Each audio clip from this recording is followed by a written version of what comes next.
देखिए, सर्दियों में सबसे ज़्यादा जो दिक्कत आती है वो आती है ड्राइनेस।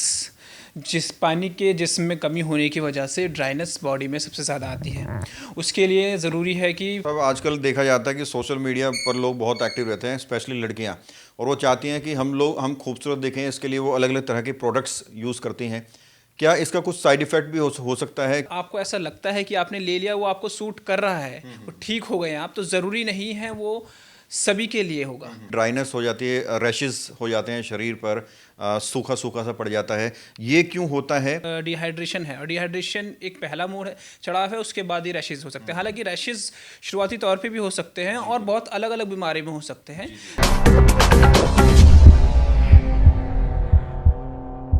नमस्कार, मैं हूं प्रवीण और आप देख रहे हैं हमारा खास कार्यक्रम हेलो डॉक्टर। मौसम बदल रहा है और इस बदलते मौसम में अपनी स्किन का कैसे ख्याल रखें, कैसे सुंदर दिखें, ये जानने के लिए आज हम पहुंचे हैं सागरपुर में स्थित अंसारी हॉस्पिटल में और मेरे साथ हैं skin specialist doctor Adnan. Sir से हम बात करेंगे कि तमाम चमड़ी संबंधित बीमारियों के बारे में, कैसे आप बदलते दौर में अपने स्किन का ध्यान रखें। डॉक्टर साहब, बहुत बहुत स्वागत है आपका। बहुत बहुत शुक्रिया आपने जैसे कि मुझे इस मंच पे बुलाया। मैं doctor Adnan, MD in dermatology and completed my fellowship in cosmetic and aesthetic medicine. आप सभी का बहुत बहुत धन्यवाद तहे दिल से। डॉक्टर साहब, अब सर्दियां लगभग आ चुकी हैं। जी जी। सर्दियों में क्या कुछ स्किन को लेकर प्रॉब्लम लोगों को हो सकती हैं और कैसे बचाव किया जाए? देखिए, सर्दियों में सबसे ज़्यादा जो दिक्कत आती है वो आती है ड्राइनेस। पानी के जिस्म में कमी होने की वजह से ड्राइनेस बॉडी में सबसे ज़्यादा आती है। उसके लिए ज़रूरी है कि पूरी तरह से आप हाइड्रेटेड रहें। इसके अलावा कोई भी अगर आपको ऐसा लगता है कि आपके चमड़ी रोग या चमड़ी से रिलेटेड कोई भी दिक्कत है, तो आप तुरंत अपने आसपास के कोई भी डर्मेटोलॉजिस्ट हैं उससे मिलें और उससे परामर्श लें। डॉक्टर साहब, आजकल देखा जाता है कि सोशल मीडिया पर लोग बहुत एक्टिव रहते हैं, स्पेशली लड़कियां। और वो चाहती हैं कि हम खूबसूरत दिखें, इसके लिए वो अलग अलग तरह के प्रोडक्ट्स यूज़ करती हैं। क्या इसका कुछ साइड इफ़ेक्ट भी हो सकता है कि कहीं भी केमिस्ट से खरीद कर कुछ भी लगा लिया खुद को सुंदर दिखने के लिए? देखिए, सबसे पहली चीज़ तो ये है कि कोई भी ऐसा प्रोडक्ट जो आप मार्केट से ले रहे हैं, वो बिना किसी डॉक्टर या फिजिशियन के परामर्श से नहीं लेना चाहिए। और अगर आपको ऐसा लगता है कि आपने ले लिया, वो आपको सूट कर रहा है, वो ठीक हो गए हैं आप, तो ज़रूरी नहीं है वो सभी के लिए होगा। आपको हमेशा अपने डॉक्टर से परामर्श करना है। बिना उसके परामर्श के वो दवाएं नहीं लेनी है। वो कहीं ना कहीं आपको नुकसान पहुंचा सकती है या पहुंचा रही होती है। यानी कि शुरुआत में वो अपना फ़ायदा दिखाएगा, लेकिन बाद में उसकी प्रॉब्लम हो सकती है उससे। बिल्कुल बिल्कुल, वो शुरुआत में आपको एज अ सिम्टोमेटिक रिलीफ देगा, बट एज़ यूजुअल वो धीरे धीरे आप उस एडिक्ट हो जाएंगे। वो कहीं ना कहीं आपको और आपकी बॉडी को, ख़ास तौर से जो हम डे टू डे लाइफ में नॉर्मल अपने टॉपिकल एप्लीकेशन के लिए यूज़ करते हैं, और मॉइस्चराइज़र है, सनस्क्रीन है, फेस वॉश है, और भी बहुत सी ऐसी चीज़ें हैं जो आजकल हम यूज़ करते हैं, ख़ास तौर से सर्दियों में। जैसे कि मैंने कहा कि यहाँ बहुत ज़्यादा इस मौसम में ख़ास तौर से, और दिल्ली जैसे इस एरिया में बहुत ज़्यादा स्किन की दिक्कत आ जाती है, डिहाइड्रेशन। क्योंकि डिहाइड्रेशन एक पहला चढ़ाव है, उसके बाद ये दूसरी चीज़ें करता है। तो कहने का मतलब सिर्फ इतना है कि कोई भी चीज़ जो आप अप्लाई कर रहे हैं, ख़ास तौर से टॉपिकल, अपनी त्वचा पर उसका ध्यान रखा जाए कि क्या ले रहे हैं, बिना परामर्श के इस्तेमाल ना किया जाए। अक्सर ये शिकायतें लोगों की आती हैं कि ड्राइनेस हो जाती है, रैशेस हो जाते हैं शरीर पर, सूखा सूखा सा पड़ जाता है। ये क्यों होता है और क्या ये किसी बड़ी बीमारी के सिम्टम भी हो सकते हैं? देखिए, किसी भी, मैंने बताया कि अगर आपको कोई दिक्कत है सर्दियों में ख़ास तौर से, तो वो आप डिहाइड्रेशन है, और डिहाइड्रेशन एक पहला मोड़ है, चढ़ाव है, उसके बाद ही रैशेज़ हो सकते हैं। हालांकि रैशेज़ शुरुआती तौर पे भी हो सकते हैं और बहुत अलग अलग बीमारी में हो सकते हैं।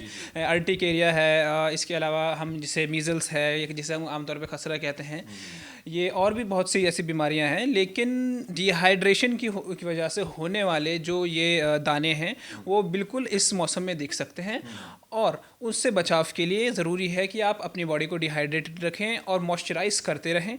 ज़रूरत पड़ने पर अपने डॉक्टर से, खास तौर से डर्मेटोलॉजिस्ट से, अगर आपको चमड़ी विशेषज्ञ चाहिए तो उससे परामर्श ज़रूर लें।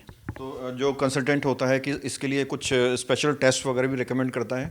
वो अकॉर्डिंग टू आपकी जो सिम्टोमेटिक जो दिख रहा होता है, साइन एंड सिम्टम के ऊपर डिपेंड करता है कि किस तरह के आपके टेस्ट कराने हैं। वो कोई फिक्स नहीं है किसी एक बीमारी के लिए, लेकिन रूटीनली अपना चेकअप कराते रहना चाहिए। खास तौर से आपका जैसे सीबीसी है, एलएफटी है, केएफटी, ये सभी चीज़ें हालांकि आपको रूटीनली 3 महीने में एक बार करा लेना चाहिए। तो इनमें चमड़ी संबंधित बीमारी को पता लग जाएगा इन टेस्ट से? नहीं, ज़रूरी नहीं है कि इन टेस्ट से आपको उनका पता चल जाएगा, लेकिन बहुत हद तक, क्योंकि कोई एक टेस्ट नहीं है चमड़ी, बहुत अलग अलग चीज़ें, जैसे अर्टिकेरिया है उसमें सीरम आईजीई लेवल देखा जाता है, उसके अगर वो बढ़ा हुआ होता है फिर हम दूसरे टेस्ट पर जाते हैं।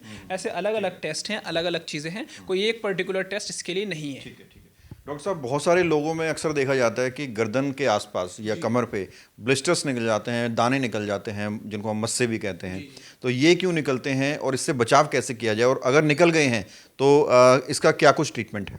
देखिए, वो ये जो आप कह रहे हैं मस्से निकल गए हैं गर्दन पे और कमर पर, ये किसी एक बीमारी में नहीं होते हैं, लेकिन ख़ास तौर से आम तौर पे जो देखा गया है वो मोस्टली कि एक्जेमेटस लीजन्स हो सकते हैं, या इसके अलावा ये एक टीनिया, जिसे आम तौर पे आप फंगस कहते हैं, वो हो सकता है।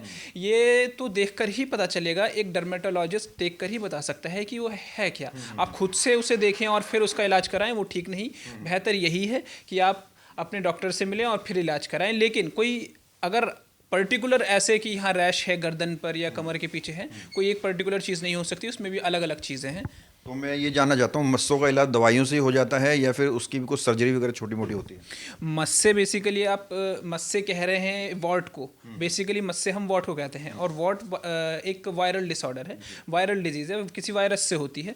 ये डिपेंड करता है कि आपका वो मस्सा कितना बड़ा है। हम जो बेसिक शुरू से स्टार्ट करते हैं, बेसिक ट्रीटमेंट है वो लोकली है। अगर हमें ज़्यादा लगता है बड़ा है तो उसको सर्जरी की ज़रूरत भी पड़ती है, हम सर्जरी भी करते हैं उसकी। बहुत बहुत शुक्रिया डॉक्टर साहब। देखिए, बहुत सारे जवाब में बता रहे हैं कि क्या कुछ तरीके होने चाहिए, और बहुत सारी इन्फॉर्मेशन उम्मीद करते हैं आपकी समझ भी आ रही होंगी और आपको बहुत कुछ सीखने को भी मिलेगा।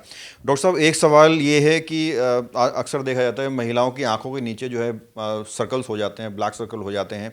बहुत सारी दवाई खाते हैं, बहुत सारे ट्रीटमेंट वो लेते हैं, लेकिन वो जाते नहीं हैं। इसकी क्या वजह है? क्या इसका कुछ परमानेंट इलाज है? देखिए, डार्क सर्कल जो ख़ास तौर से देखे गए हैं आज की इस डे टू डे लाइफ में, वो आपके लाइफ स्टाइल डिसऑर्डर की वजह से है। मेन कॉज उसका ये है, और भी बहुत से डिसऑर्डर हैं, अलग अलग हैं, लेकिन मेन कॉज आज की टाइम में यही है, लाइफ स्टाइल डिसऑर्डर।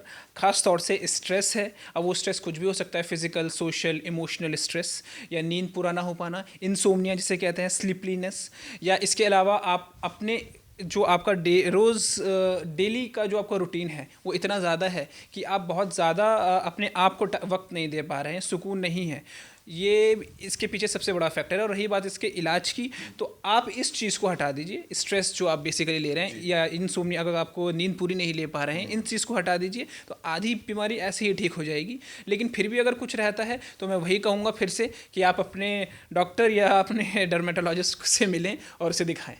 डॉक्टर साहब, ये सवाल जो है मेरा वो युवाओं के लिए है। युवा जो बाल झड़ने से अक्सर परेशान रहते हैं, और परेशान होकर वो कभी सलमान भाई का तेल लगवाने चले जाते हैं, कभी आदिवासी का सहारा लेते हैं। तो इनका साइड इफ़ेक्ट क्या उनको हो सकता है, और क्या संभव है कि ऐसे किसी तेल वेल से बाल आ जाएं? देखिए, ऐसे ही किसी भी अनजान व्यक्ति पर या किसी भी ऐसे ही व्यक्ति पर भरोसा नहीं करना चाहिए। मैं नहीं जानता आप किन की बात कर रहे हैं, लेकिन वो जो भी हैं, अगर वो रजिस्टर्ड डॉक्टर या एक कंसल्टेंट नहीं है तो वो मेरे हिसाब से वो ठीक नहीं है। किसी भी जगह जाने से पहले एक बार बहुत सोच लें, समझ लें कहाँ जा रहे हैं, उसके बाद ही वहाँ आपसे इलाज लेना चाहिए। रही बात बालों की, बालों का टूटने के बहुत सारे रीजंस हैं। बाल आपके जैसे कि मैंने अभी बताया, स्ट्रेस की वजह से सबसे ज़्यादा बाल टूटते हैं, और उसकी वजह से होने वाला जो सबसे बड़ा बालों की बीमारी है वो टिलोजन इफ्लूवियम है, जो कि एक डिफ्यूज़ हेयर लॉस के अंदर आता है। एक अपने आप में एक बहुत बड़ा टॉपिक है, मैं उसमें नहीं जाऊँगा।